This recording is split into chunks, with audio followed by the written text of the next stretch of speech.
There's a swag rolled out on a Blue Mountains ridge tonight, and the bloke inside it is shivering.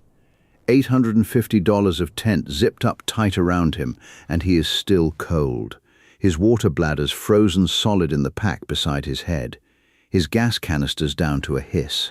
And somewhere back at the trailhead, his four-wheel drive is sitting on a full tank of diesel he can't get to till morning. He is 12 kilometers from a servo. He might as well be 1,200. And 40 kilometers from where he's lying, there's a fence post still standing that used to be the corner of a gunya. A bark hut a selector put up in an afternoon with an axe and a length of kurrajong rope, and it stood through winters that would have killed that camper twice over. Cost him nothing. Not a shilling. That's not bad luck, neighbour. That's not bad gear either. That's the New South Wales Forestry Act of 1916 doing exactly what it was written to do. Because somewhere between his great-great-grandfather and him, the knowing got taken off him. Not lost. Taken. Written out of him section by section, until the only thing left standing between a cold night and a warm one was a docket from a gear shop. Tonight I'm laying out 10 of them for you. 10 things the bush handed a man for free that a shire council or a state parliament turned into a fine, or worse. The bark that kept the rain off. The water bag that kept a man's throat wet crossing country the maps still called dead. The trench a shearer dug under his own hip so his back didn't seize on the cold ground. 10 of them, counted down, and I'll show you what it cost a man to lose each one. And here's the part that ought to sit you up. Every last one of these was still legal, still working, still free, inside living memory.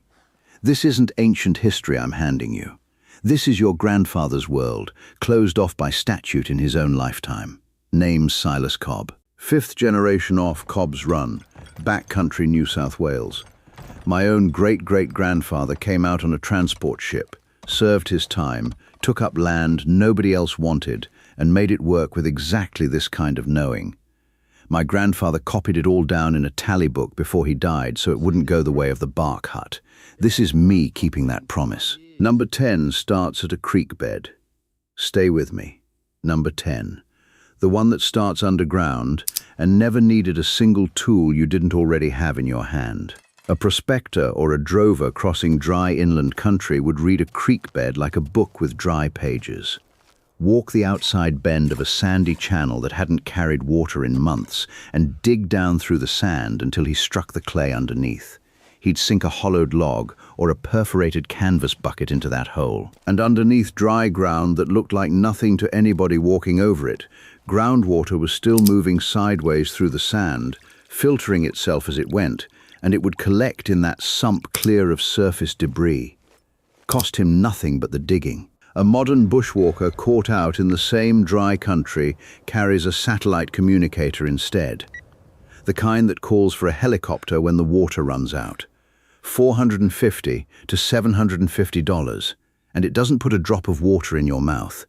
It just tells someone where to find your body. That's not me being dramatic, neighbor.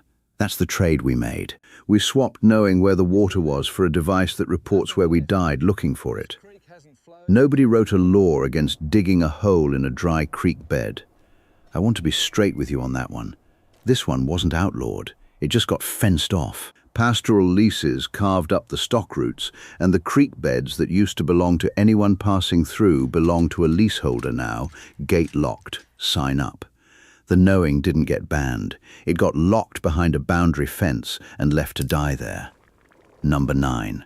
The lamp every hut in this country burned before anyone burned a drop of kerosene. Every station kitchen rendered fat, mutton, beef, whatever was on hand, down into a kettle after a killing. A bushman would pour that liquid tallow into whatever tin was lying around, a tea tin, a jam tin, didn't matter, and drop a twisted length of cotton cloth or a strip of old moleskin down into it, weighted so it stood up straight over the rim. Light the wick and that lamp burned slow and steady for hours because rendered tallow's got a high melting point.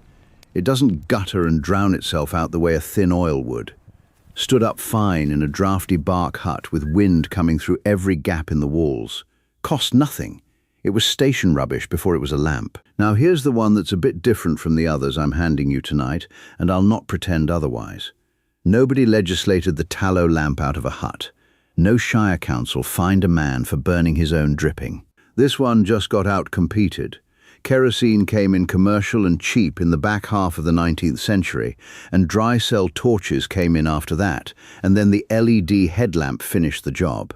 A modern rechargeable camp lantern runs you $60 to $150. That's the honest version, neighbor. Not every old skill in this list got outlawed. Some of them just got outsold. But I'll tell you which is worse to lose. The skill that got banned, or the skill that got forgotten because nobody needed to remember it. Because a law can change. A shire council can be voted out. But a skill that's gone because 3 generations never touched it, that one doesn't come back on its own. Number 8's a fire that burns wet wood in the rain. Let's have a look at it. Chapter 2, Number 8.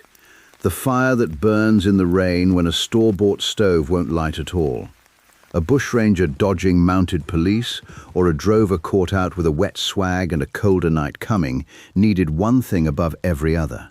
A fire that would catch when everything on the ground was already soaked through, and one that wouldn't throw up a plume of smoke a black tracker could read from 2 ridges over.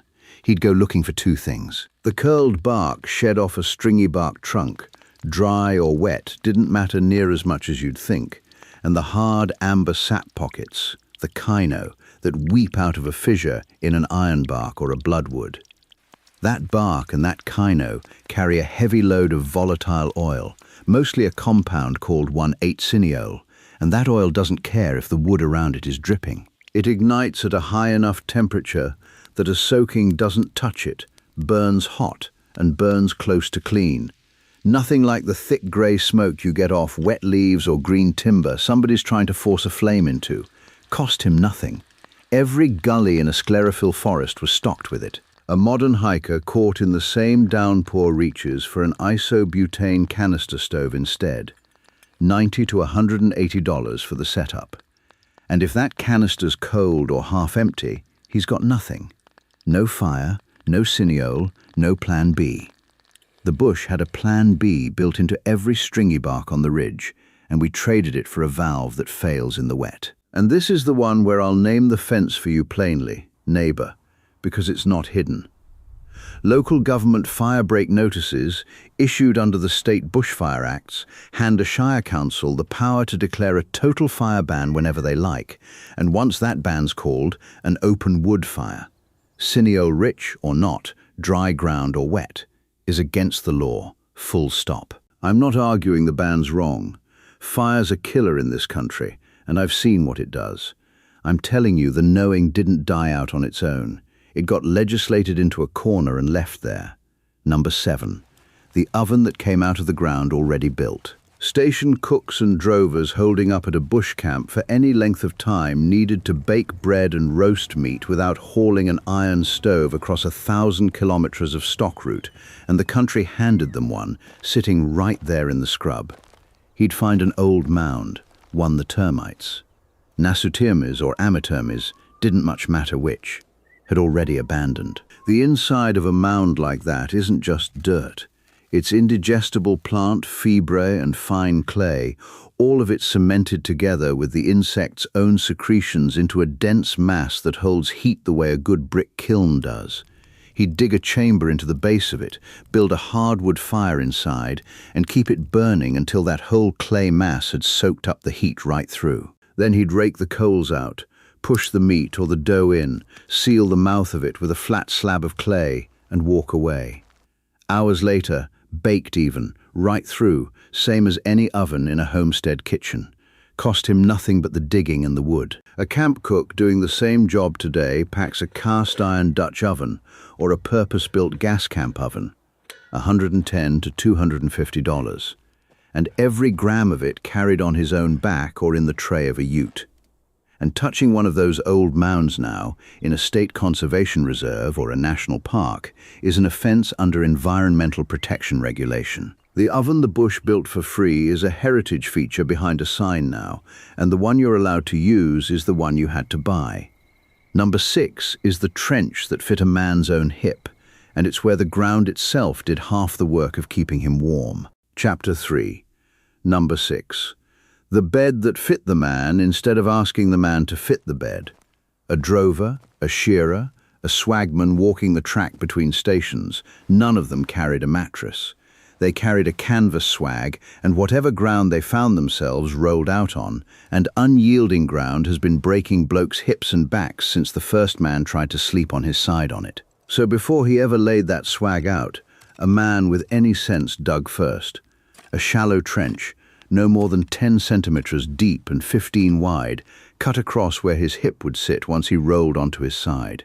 That trench gave the jut of the hip bone somewhere to settle into instead of grinding flat against hard ground all night, and it kept the whole spine sitting level instead of twisted up wrong by morning. In the cold months, he'd go a step further and dig that trench longer, burn a small hardwood fire right down the length of it until nothing was left but coals, then scrape the coals clean out and cap the hot earth with a 5 centimeter layer of dry soil.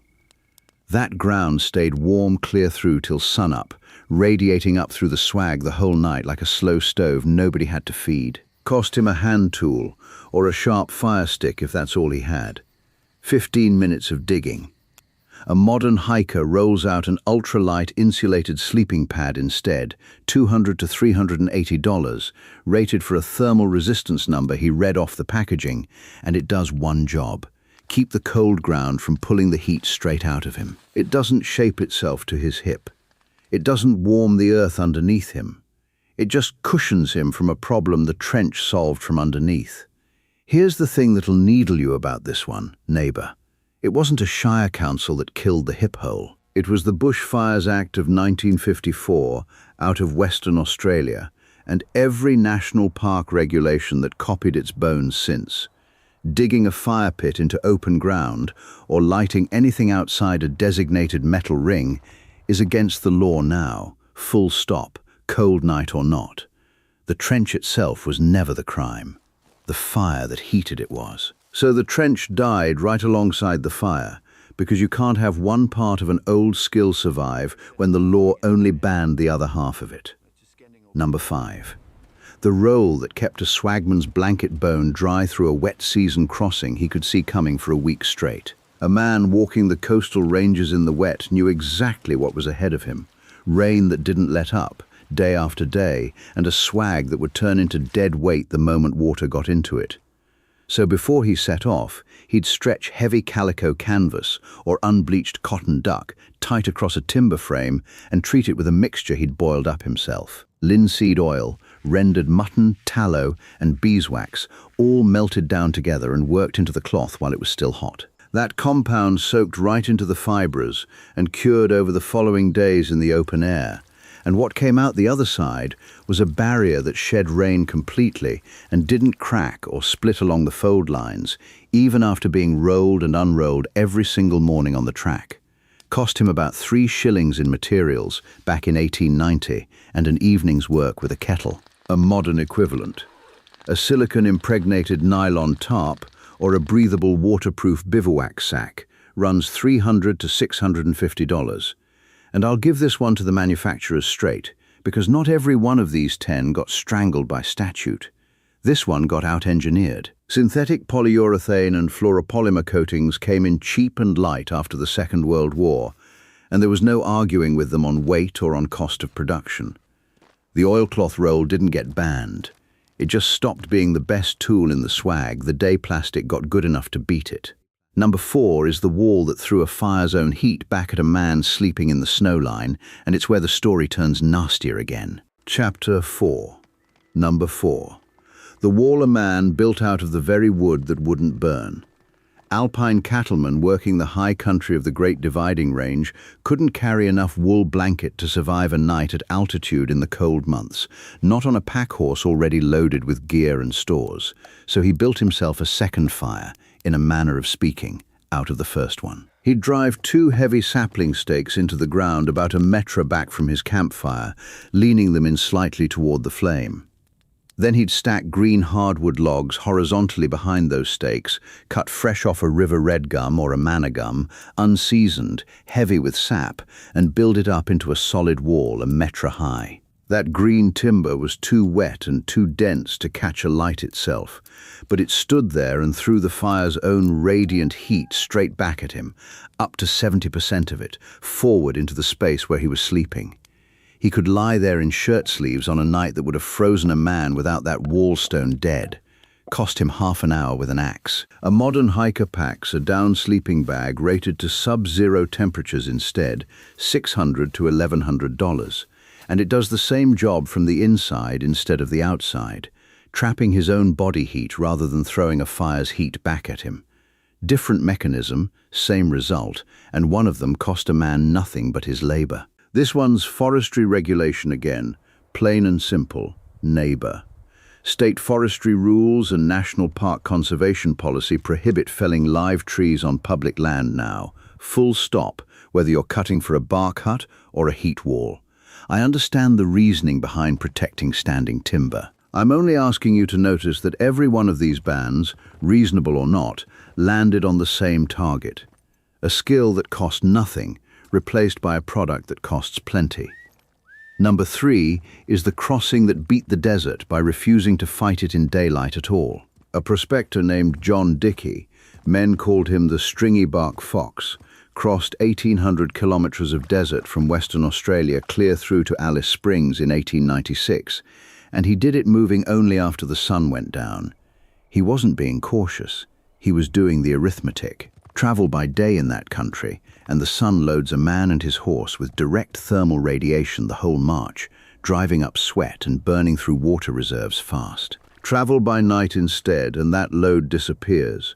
No direct sun on your back, lower perspiration in both the man and the animal, and Dickey's crossing held on to as much as 70% more of his water than a daylight march would have cost him.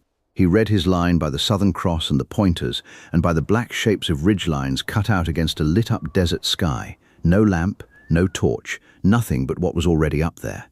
Cost him nothing but knowing where to look. A modern equivalent kit. A handheld GPS unit, a high-lumen LED headlamp, thermal optics on top of that if you want to see what's moving out there with you, runs $600 to $1,800.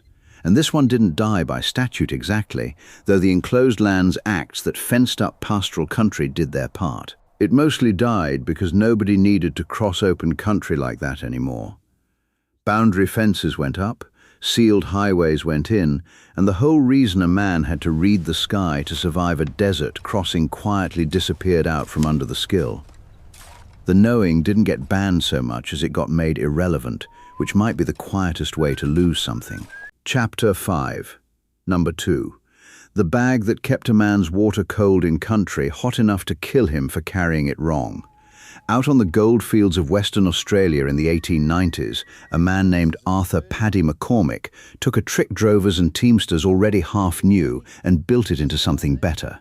Water carried in tightly woven flax or heavy cotton canvas slowly seeps through to the outer surface of the bag, and out there in dry desert air, that moisture evaporates straight off the fabric. Evaporation pulls heat with it, out of the water still sitting inside the bag, and that's enough to drop the internal temperature up to 10 degrees below whatever the air around it was doing, even past 40 degrees Celsius. McCormick took that same principle and built it into a cabinet, wrapped it in wetted hessian, stood its feet in trays of water to keep the ants out, and let the desert breeze do the rest. The Coolgardie safe kept meat and rations from spoiling in heat that would have turned them in an afternoon otherwise. A 1-gallon canvas water bag cost about 2 shillings and sixpence in 1900. A modern setup doing the same 2 jobs, cooling water and preserving food, means a 12-volt compressor fridge and a lithium power station to run it, $1,200 to $2,200. And this is another one that wasn't outlawed, neighbor, I'll say that plainly. Municipal water pipelines and rural electrification did the job instead, and public health rules discouraging open water storage on account of mosquitoes finished it off. Some of these 10 got killed by a parliament. This one got killed by a tap. Which brings us to number 1, and it's the one this whole fire's been built around from the first word out of my mouth tonight. Chapter 6. Number 1. The bark that kept the rain off. The one this whole night's been circling since the first word out of my mouth. A selector or a prospector working the sclerophyll country of New South Wales or Queensland needed a roof over his head fast, and money for imported materials wasn't a thing most of them had, so he watched the season. Right after a heavy spring or summer rain, when the sap was running hard and the cambium layer would lift off the heartwood, he'd take an axe or a carved wooden wedge to a stand of stringy bark, cutting a ring around the trunk every couple of meters, joined by one straight cut down the length.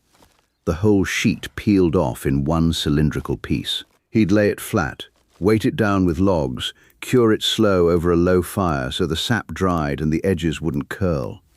Once it was cured, he'd lash those rigid slabs to sapling rafters with Currajong cordage, the same rope I opened this fire with, overlapping them like shingles, and pin the whole roof down against the wind with cross saplings weighted in stone. 2 hours' work with a felling axe. Cost him nothing. A 4-season expedition tent today runs $850, same figure I opened with, because that's the bloke I put in the swag at the start of this fire, freezing under exactly the amount of money it would have cost him to buy back what his own great-grandfather built for free. And here's the fence, plain as I can put it. The Forestry Act of 1916 made stripping bark or cutting timber off Crown land a statutory offence in New South Wales, and Victoria did the same under Section 190 of its own Land Act in 1958. The Crown Land Management Act of 2009 finished the job nationwide. Stripping living bark off a tree is against the law across this whole country now, full stop, no matter how good you are at it or how bad the storm coming in is. 10 skills, neighbour. 10 things this country handed a man for nothing, and every single one of them got taken off him, some by a parliament, some by a fence line, a couple just outcompeted fair and square. 6 of these 10 died by statute. 2 got outsold by industry before any government had to lift a finger. 2 more got fenced off or made unnecessary, with nobody voting on it at all. Doesn't matter which column your skill fell into. The hand's just as empty. But look at what's underneath all 10 of them, because it's the same thing every time. Not one of these was about toughness. It was about not needing a gear shop, not needing a permit, not needing somebody else's permission to stay warm and dry and fed on your own country.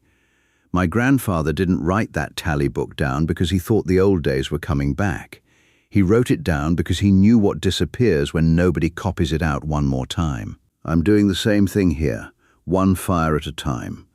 Tell me down below which one of these 10 your own people still did, not read about, actually did, with their own hands. I want to know which knowing's still alive out there, and which one I need to bring back to this fire next. Keep the old ways. They kept us.